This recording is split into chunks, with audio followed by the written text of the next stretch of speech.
एक बहुत ही खूबसूरत गांव था जिसका नाम था बीरनगर।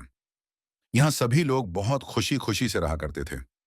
गांव में सभी कुछ अच्छा चल रहा था और इसी बीच अमेरिका से एक फैमिली अपने पुश्तैनी घर में रहने आती है।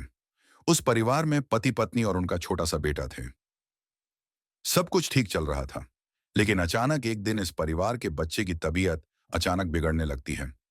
तो उस बच्चे की तबीयत सही हुई कि नहीं, उस गांव में क्या क्या हुआ, उस चुड़ैल को किसने मारा, चलो जानते हैं आज की कहानी में। एक बहुत ही खूबसूरत गांव था जिसका नाम था वीरनगर। यहाँ सभी लोग बहुत खुशी से रहा करते थे। गांव में सभी कुछ अच्छा चल रहा था और इसी बीच अमेरिका से एक फैमिली अपनी पुश्तैनी घर में रहने आती है। उस परिवार में पति पत्नी और उनका छोटा सा बेटा था जो अपनी हवेली में रहने आए थे। सभी के आते ही गांव वालों में खुशी की लहर दौड़ पड़ती है, क्योंकि यह फैमिली कोई और नहीं बल्कि इसी गांव में रहने वाले एक पुराने जमींदार की थी। और गांव वाले उनकी बहुत इज्जत करते थे। सब कुछ ठीक चल रहा था, लेकिन अचानक से एक दिन इस परिवार के बच्चे की तबीयत अचानक बिगड़ने लगती है। सभी को लगता है मौसम का परिवर्तन हुआ होगा, लेकिन बात तो कुछ और ही थी। धीरे धीरे लड़के का चेहरा नीला पड़ने लगता है। आनन फानन में परिवार ने डॉक्टर को बुलाया और डॉक्टर को कुछ भी समझ नहीं आ रहा था। उसने पास में ही एक हॉस्पिटल में उन्हें स्वास्थ्य परीक्षण के लिए आमंत्रित किया ताकि बच्चे की बीमारी का पता लगाया जा सके। परिवार ने डॉक्टर की सलाह अनुसार हॉस्पिटल में जाना जरूरी समझा। सारे परीक्षण होने के बाद भी कुछ हासिल नहीं हुआ। जैसे ही सारा परिवार गांव पहुंचा तो गांव के कुछ बुजुर्गों ने बच्चे की हालत देखकर उन्हें ओझा के पास जाने को कहा। आज भी गांव में पुराने रीति रिवाज के अनुसार झाड़ फूक करने के इलाज करने की प्रथा कायम है।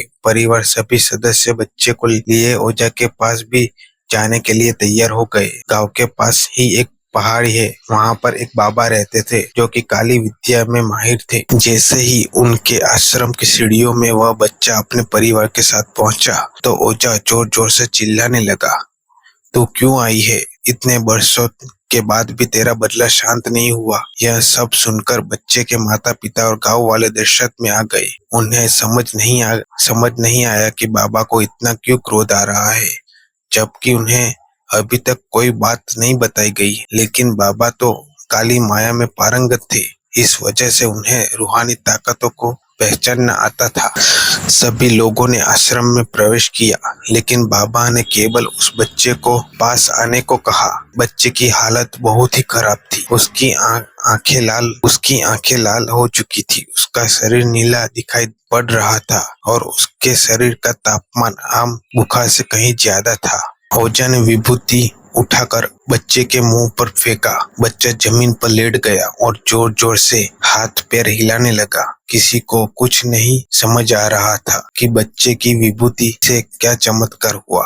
बच्चा अपने आप जमीन पर कैसे लेटकर ऐसी हरकतें करने लगा। तभी अचानक बच्चा अपने पैर के उंगलियों पर खड़ा हो गया और बहुत ही खूंखार आवाज में ओझा को उसके नाम से बुलाने लगा। अरे वो प्रेमनाथ, मैं तुझे नष्ट कर दूंगी। लड़के का ऐसा स्वर सुनकर उसके माँ बाप घबरा गए। लड़के को इस अवस्था में देखकर उन्हें कुछ समझ नहीं आ रहा था कि ऐसा क्यों हो रहा है।